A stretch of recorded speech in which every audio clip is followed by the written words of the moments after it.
और सामंजस्य से पूर्ण एक गुप्त और रहस्यमयी भूमि।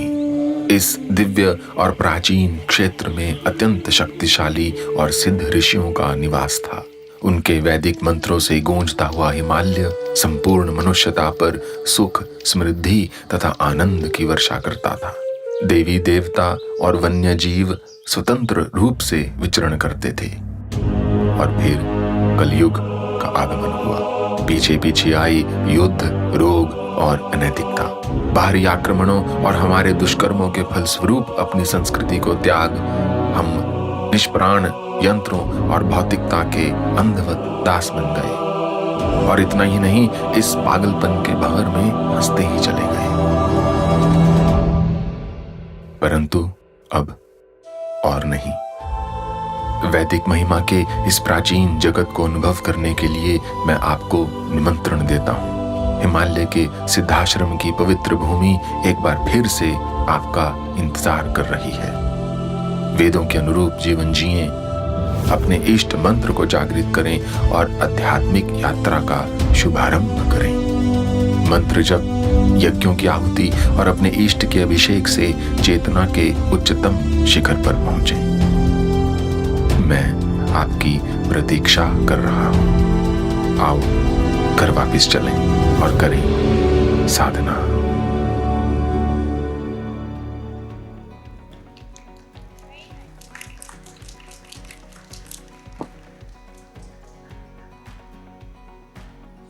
Thank you everyone for going through the video. I think it's a very inspirational one. And first of all, I would like to introduce you to the person who is actually behind this inspirational video. So please welcome Priyanka Anand. She is the CEO for Vedic Sadhana Foundation, a graduate in medical science, but leading a technology company for propagating spirituality. Welcome, Priyanka. Then I would like to introduce Vikram Shastry. Hello. He's an engineer by education, a teacher by passion, and he loves product development. Am I correct? Yes, absolutely. On point. Then we have Vani sitting here. She's a dentist by profession, a teacher by choice, a naturalist by heart, nomad by the spirit, and a believer by grace. So I think all in one. She's living a dream through Vedantu. So she's currently pursuing her interest through Vedantu. So welcome, Vani.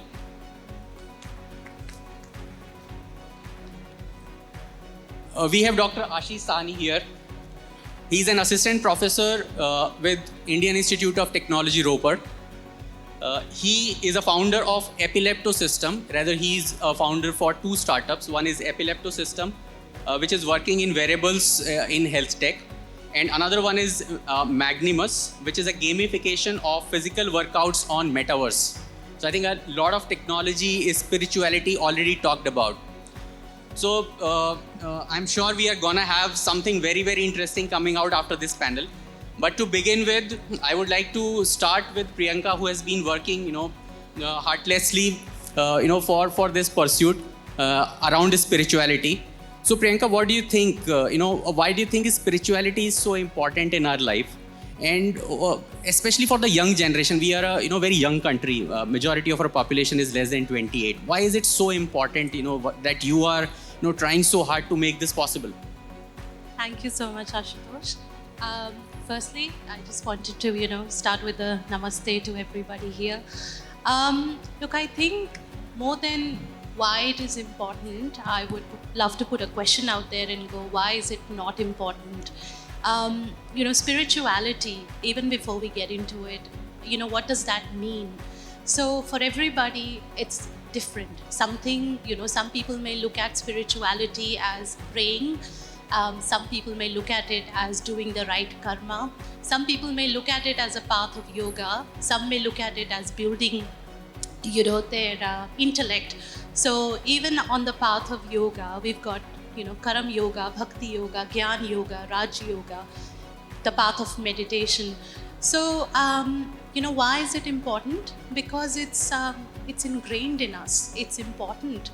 The entire nation, our beautiful country, has spirituality everywhere. It's in our roots. But unfortunately, over the time, we've forgotten where we come from. We've been disconnected from our roots. We've been uprooted. And for anybody that's disconnected from their roots, the impact that it can have on you, all I can tell you is where it's not a happy phase. We are entering into a phase of, Great Depression. It is a phase where we are going to be nurturing a generation that will have a lost identity. So what's so beautiful about spirituality is that it's a way of living. It's a way of really going inward, discovering your truth. That's what it is for me. And with what you saw there on the trailer there, that is a trailer of our app, Sadhana app. And we're on the mission here to bring spirituality back into people's lives so that you as a person can go on discovering your own truth. You can go walk the path, and there is no set path. That's the beautiful thing about Sanatan Dharma, that you're not restricted. All paths lead to the same truth. So that's why we're bringing it. And another thing that we've realized over time is that, look around you. 50% of our youth are stressed these days. People, because we are no longer connected to our roots, no matter what they are, we have no coping mechanism. The children of today, wherever there is a setback in their life, they either go down the path of, they go looking for external happiness. And I think that's where it becomes so difficult, because they no longer know how to control themselves, how to handle setbacks in life. So the practice of, being involved in an inward journey, a spiritual journey, or even on the path of mantra sadhana, which is known, proven to create these certain neuron pathways in your brain, which ends up becoming your coping mechanism for life. So that's the vision here. The vision is to create something so that anybody and everybody can take benefit of it, and also to bring the Vedic way back to the mainstream, because we've seen that is the path to happiness. As you saw in the trailer, there was a period that things were all glory and technology has taken over. I know we're technology as well, but here we are bringing technology for good. 70% of our time goes on using technology. So how do we leverage it to create a path for the people, so they can then go ahead and really benefit out of it? So, that's my long answer to why it's important. It's important because it's ingrained in us. It's something that we've got to live, breathe. It's part of us. Oh, thanks a lot, Priyanka, for wonderfully summing it up. And I would like to pick that point, technology for good. I think we'll come to this maybe at a later stage, but thanks a lot, for, sharing it with everyone. I'll come to you, Vani. So do you think that new generation specifically, right, do they understand its importance, right? And if they don't, or if they do, how to go about it? I think propagation of this is important, as Priyanka says, how to go about it. So there are two questions that I've been asked. Number one, as I understand, is the new generation or the younger generation curious? And if they are, how do we go about it? So I've been a teacher, and I've been a teacher for close to 15 years. I have no qualms in saying that I'm India's one of most loved teachers. I have millions of students who follow me across various social media handles. If you ask me, genuinely speaking, it's a very curious generation.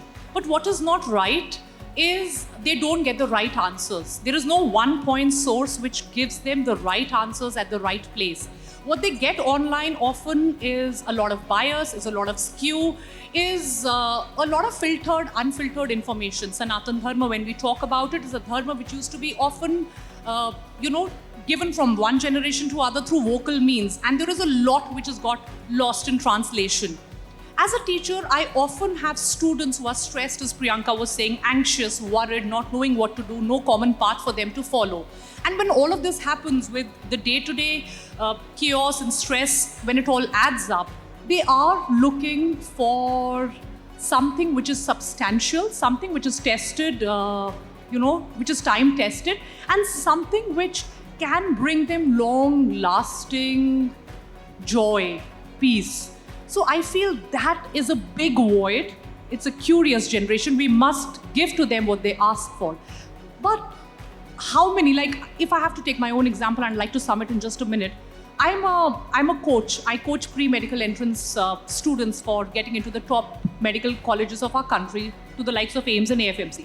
I was an offline teacher before, so how many offline centers can I open? How many of brick mortar centers can I open which have the same service provided, or which have the same sense of great teaching, great care, great empathy for a child? So I feel that if you have to give a child a level playing field, similarly, if you have to make sure that the ethics, the morals, the principles of our great civilization have to reach every single home, the only leveler and the only leverage that we must use and that we have to use in the 21st century for it to reach every home and every child who's in trouble is technology. Maybe later on I would like to answer more about how we can specifically use technology as the biggest lever to be able to bring about a massive change. I'm also reminded, somebody said, you give me a liver long enough, I move the earth.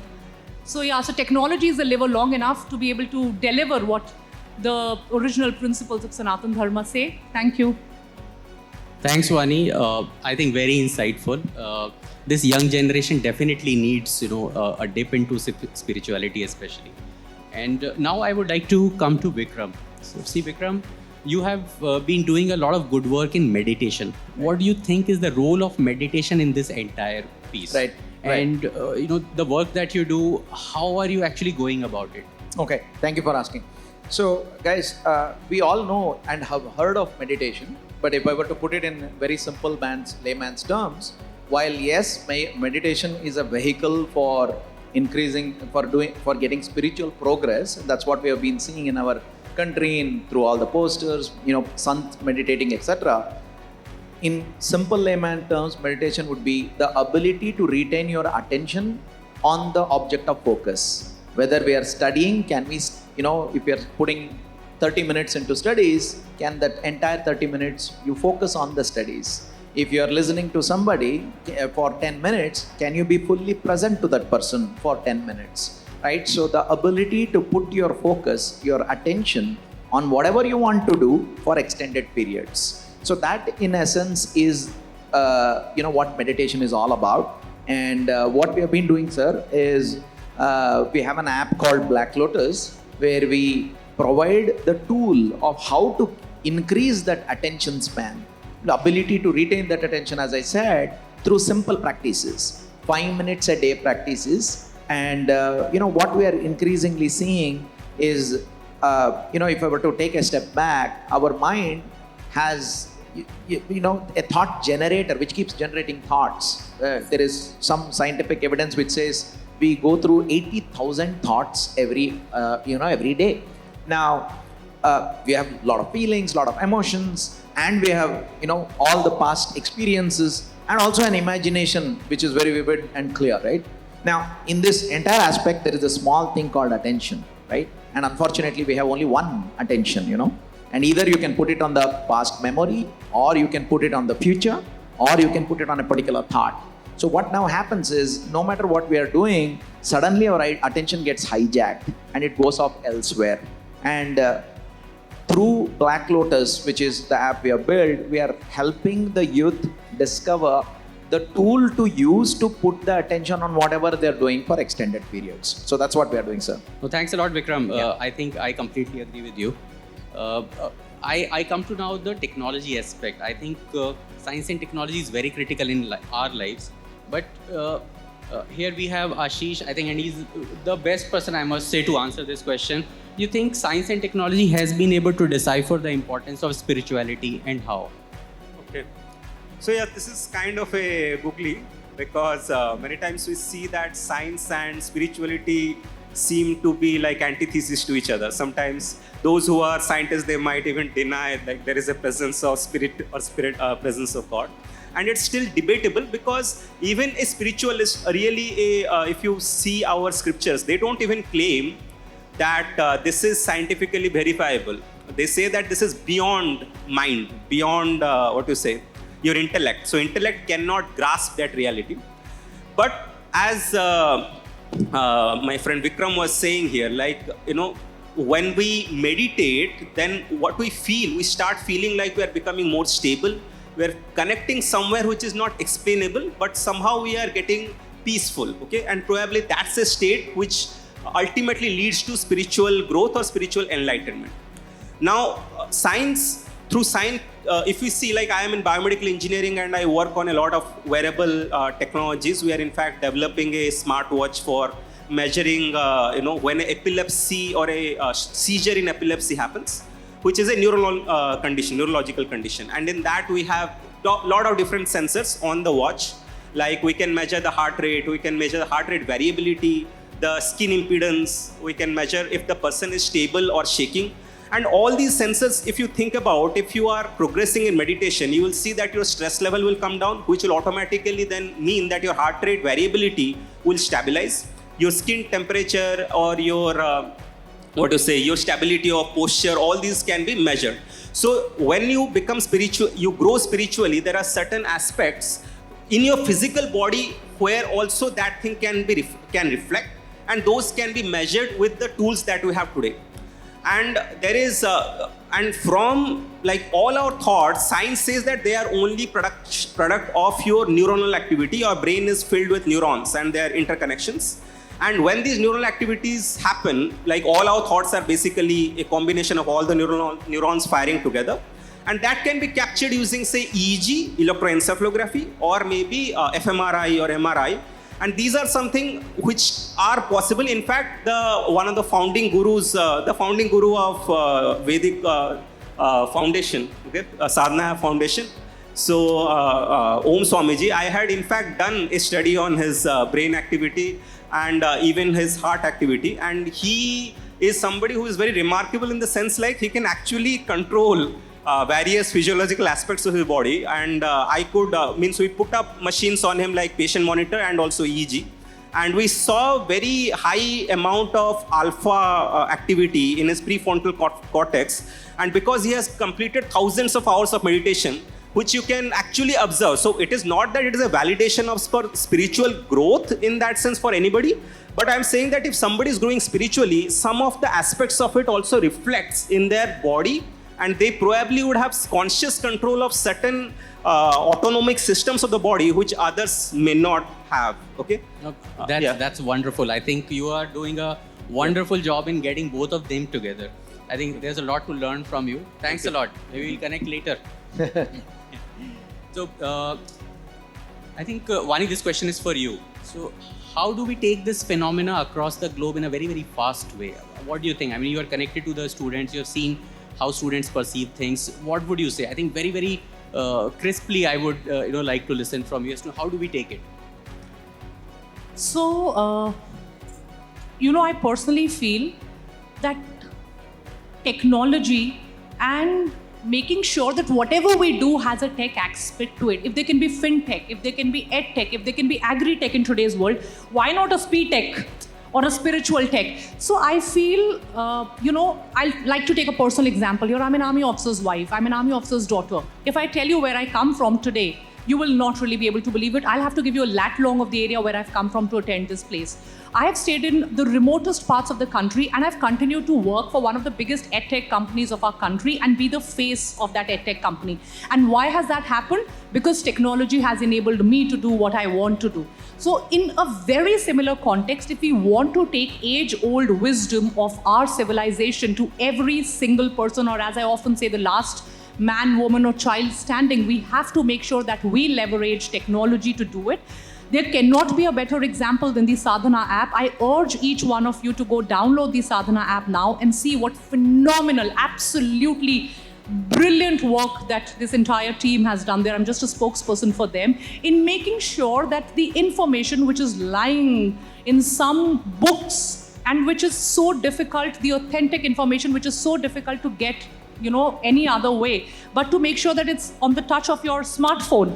And I also feel, like you said, especially for kids, the gamification of things, making sure that we have Instagram, we have YouTube, and all these super popular platforms where there are millions of kids accessing them every single day. Not only children, but young adults, everybody. So making sure that when we take the message of something which is so archaic in our thought processes, if we marry it up with technology, I think it's a win-win solution for everybody out there. Yeah, thanks a lot. I agree. And she's so inspired with Sadhana app. I think I would need to understand as to know what is that you are doing in Sadhana app? How is that you're utilizing technology to make it possible? Thank you. And Vani, I am going to go back and change our Instagram headline to Spree Tech. I absolutely loved it. Yeah. Just, I think you covered a lot of things there, and thank you for being such an advocate there for the app. I think leveraging technology, if there's one thing that the pandemic has taught us, is to really, reflect on ourselves and see how we could use the best of what we have to really strive forward. And I think, technology, obviously it can be, it can be a curse or it can be a blessing. It really depends on how you look at it. If you are, I do go back to the same example that, 70% of our time is being spent on devices these days. So if we are using technology where it's enabling us, where it's transforming us, where it's empowering us, then it is a blessing. But if we are using technology for wasting time and, robots scrolling constantly without really not knowing what we're doing, then, there's obviously things we need to do better, especially for our kids as well. So I think that's where it's important for us to take a little bit of a, step back and see how is it that we leverage the technology. I think in this day and world, where you can have apps for, counting calories or, everything that's happening there, spirituality is something that is a no-brainer. I think we're actually late in this field of, coming forward and bringing it out there. And I can give you a very classic example, just something that is very personal to me. So I was at this event where I wanted to attend a physical yajna that was happening, and we were airing it on our app because we have users all across the world. We've got over 100,000 people that have downloaded the app and that are using it daily. So it happened to be that I was going to be physically presented at the yajna, performing it physically, and anybody and everybody can join it online. And we've set up it's a virtual reality, so you could actually be performing it with VFX and animation then and there. It happened to be that the yajna was scheduled at 5 o'clock in the morning, and the night before I had sprained my ankle. If it wasn't for the technology there, I would have been devastated, because I had come all the way to attend this, and I would have been really down. So what I did the next morning, I became the user, and I think I really realized the value that technology can bring, the convenience of being anytime and anywhere. And to answer your question, Ashutosh, what we've done, we've really brought the rituals that are in our Vedas to the forefront. So all it takes is 3 minutes of your time daily to perform into a spiritual practice on the Sadhana app. So whether you're starting your day with the mantra chanting, whether you're starting your day with your Nitya Puja, whether you're on the metro, you're on the train, wherever you are, nothing stops you from performing it. So that's what you meant when you said, technology for good, yeah? Absolutely, Yeah, technology for good. Amazing, yes. And there is one thing I would like to add. So we also have a booth here at the expo. So do visit us, D384. And what we're running there, because what we realized, as Vani said initially, at the start of the talk, that there are kids that are so curious, and they would not, even us, right? We love to try things before we buy it. So I think the one thing that happened for us, and we were able to demonstrate, is we've got a brain scanning demonstration happening at the booth at the moment. So, when people go, what can chanting do, or what can spirituality do for you? All it takes is 3 minutes. We've had people flocking there, they're getting their brain scans, we're showing them in practice. A chatty mind that's talking compared to a mind that's engaged in a practice of meditation or mantra sadhana. I'm sorry, Priyanka, I'll have to cut you short, but yes. What I'll request every one of you is to download Sadhana app maybe and see this, coming alive. Am I correct? Absolutely. Does that help? can visit us because we would love to scan your brain and give you the proof then and there. Perfect. Thank you. Thank you. Okay, quickly, I think Vikram, Yeah. we talked about a lot of this happening, these startups, Yep. your own organization, Sadhana app. Do you really see that there is a business potential, in this kind of a marriage of spirituality and technology? What do you think about it? Absolutely. I mean, if you really look at the numbers, right? So just meditation apps alone is a $4 billion business, right? That's just meditation apps alone. And if you see the umbrella of mental wellness, it's 130 billion in 2022, Wow. right? So it's, and if you look at how many people are meditating or doing mantra sadhana, etc., it's roughly about 200 million. Yeah, so no, so see- we have 8 more billion people to reach. No, I would say we have 7 billion customers waiting for this to happen, Exactly, right? exactly. Okay, perfect. Yeah. I think it's a definitely a business case, yes. So, Ashish, last question from you maybe, because we are running short of time. So, you talked about some of your experiments at IIT you are doing, right? And, since I come from an ecosystem of startups, we have this technology innovation hub at IIT Delhi, which I am a part of.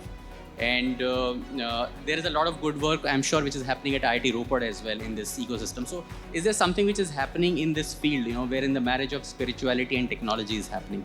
I would say the marriage of spirituality and technology is still in a nascent phase. We find a lot of apps on App Store and Play Store which are targeted at physical health, counting calories, counting runs, counting steps, like that. But I feel with the Sadhana app, the kind of work they have done, and there is ample opportunity for actually creating something on spiritual tech. And in fact, there are two aspects that I personally am working on. One is wearable technology, through which you can actually characterize how much you are progressing in terms of your stress management or spiritual progress, which I spoke about through HRV, skin temperature, EDA, all these sensors are there, which can be integrated into a smart watch, or in fact, some of them are actually available on Apple Watch and Google Watches. And second is the developments that are happening in metaverse. So we'll see that in spirituality, imagination is more important than actually physically doing something. And metaverse is actually very suitable for doing that imagination and getting into that imaginary world wherever you are sitting. So you are put a VR headset and you can get into that environment and then we track your measurement, track your vitals using a wearable device. That is somewhere I think there are a lot of business opportunities and tech opportunities which can be explored. See, I'm so inspired with this, with this discussion that, what I feel is that at least as a part of our technology innovation hub, we are going to utilize this technology in the field of spirituality as well. We are going to create maybe a new section. That is what I am inspired about. I'll talk to you guys a lot more about it. But maybe, it's time we can take maybe a few questions. Yeah. Yes, please. Vikram, my question goes to you. You Please. talked about attention and holding attention being a big Right, capability. What faculty within us controls our attention, which enables us to put our focus on it? Tell us. Lovely question, by the way. Thank you for asking. See, there is a hardware and there is a software. So that's what makes us, right? So the hardware is the brain and the mind is the OS, if you will, which kind of all encompasses the body, and that is what we use. And that's where I told you about, it's the mind is a four-wheeled vehicle where we have the thought generator with emotions, the imagination, the memory which holds the previous experiences, and this attention, right? Now, technically on a hardware level, if you were to say, where is this attention? You may be able to say, hey, your neurons are getting fired when you are putting your attention in place A or place B, right? When you do a brain scan, you can say, okay, concentrate on your past, you can see this part of the brain firing. Concentrate on a particular thought, you see another thought firing, right? You can objectively only see this, but the source from where that emerges, be it a thought or even the attention itself, is not known in the physical body, right?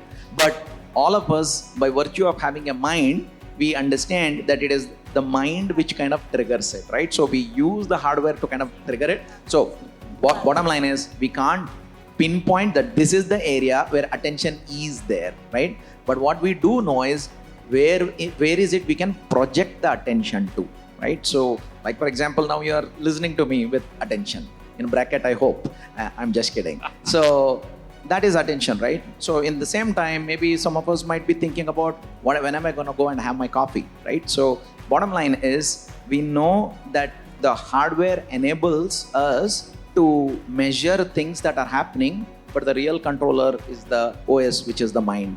So it's mind all controls the mind to go on to holding your attention. absolutely, absolutely, sir. Thank you for asking. This is a question to any one of you.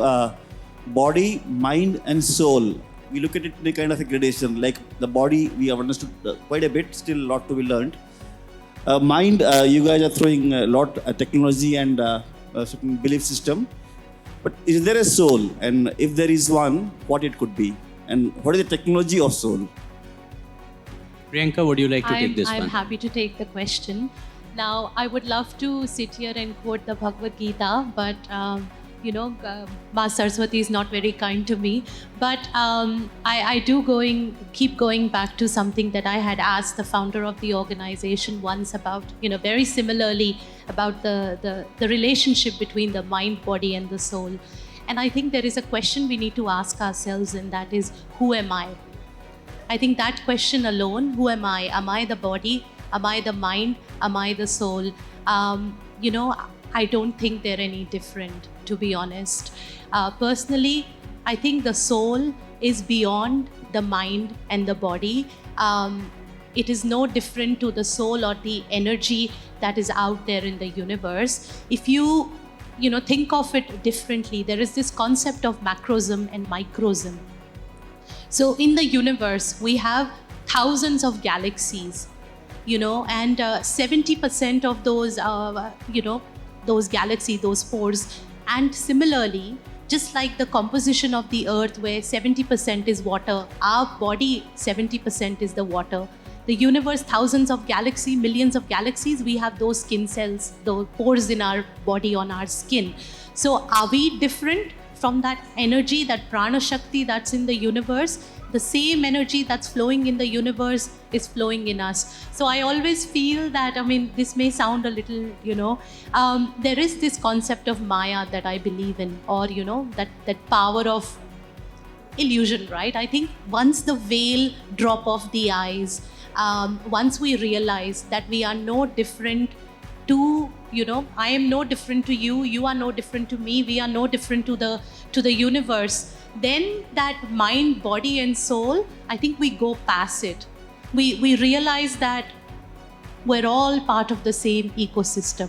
So, to answer your question, soul, absolutely. The living, the breathing, it's all the soul. The body will shed one day. The mind, those vrittis will carry forward as we take life. If you believe in the concept of reincarnation, they will carry forward. But the soul never dies, and it's no different to the universe. Thank you. Does it answer the question? Please.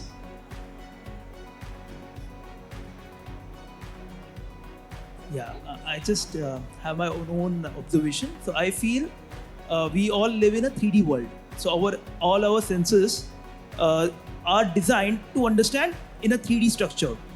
But when we go inward, when we go into a meditation state, spiritually, we tend to see things, or we tend to stop our senses to think in the sense of 3D. But I feel the spiritual world is in another dimension. And when we subdue our senses, and what I want to say is, we should design some technology which would be able to speculate in other dimensions, because our senses and technology is only able to see in a 3D sense. That is why people are unable to understand the spiritual world, because it should be something in a beyond 4th or 5th dimension.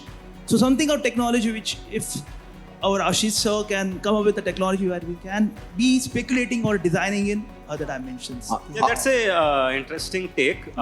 Even I would agree. Even that's the theory of, if you look at Einstein, time is actually in another 4th dimension, and there can be space-time wrap. Like one can actually, if you go fast enough, you can actually bypass, go forward in time. Go backward in time. So all that is there.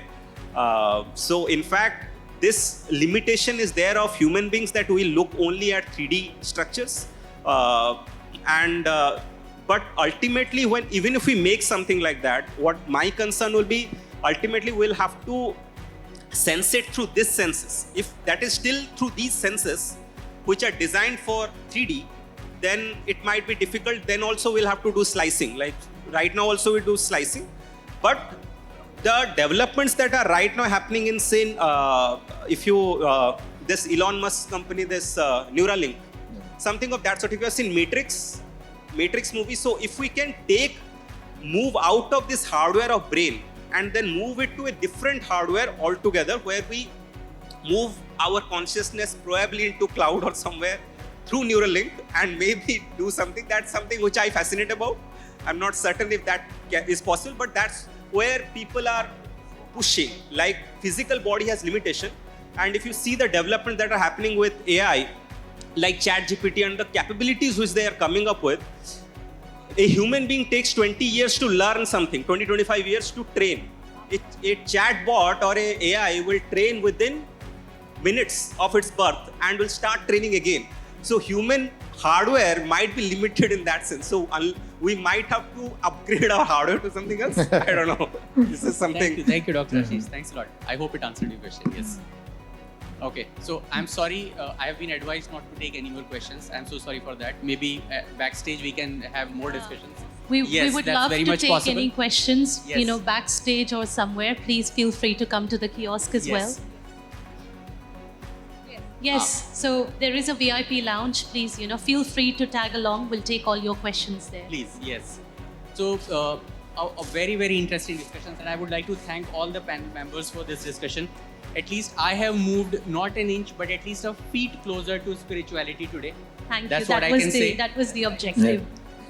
And what we feel is, it's a very strong business case that we heard, that 7 billion people, and if we add animals also into this domain, and we can have a discussion later, it's a much, much big marketplace that we have that exists. India is a land of spirituality, and we have seen, saints like Mahavir, Buddha, who originated from this land and, went ahead, to different continents to spread this. But it took them almost their life, to do this activity. In their lifetime, they were able to do it. And now we have a new tool on the table, which is technology. Right. And they are claiming to have it done maybe, multiple times in a lifetime. I think this is what they are claiming to have it. Whether it is done or not done, it's only the time which will tell. Is this generation of startups, who are going to make this possible or not possible, I would say. But, I would definitely like to see this result. I'll wait for those results to come. Thanks a lot for, the audience to be a very patient listener. Thank you very much. Thank you very much. Thank you, everybody. Thank you. Thank you, the speakers. I thank all the speakers. But before we close this session, it was the most interesting session. I'm impressed with the ladies. That's why, sir, they have so much of glow on the face. Because they believe in that. Yes. They really practice what they preach. And we men fully agree. You agree, no? We have 100%. Yes, you have I'm trying to learn. Anyway, before Yes. we close, I would request our moderator, Mr. Ashutosh Dutt Sharma, who is the CEO of IHFC, to give out mementos to our speakers. Of course, we start with the ladies. It's always Priyanka Anand, CEO of Vedic Sadhana Foundation.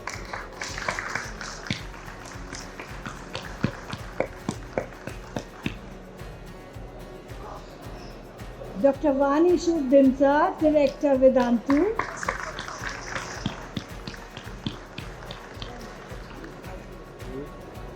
Vikram Shastry, CEO Black Lotus Technologies.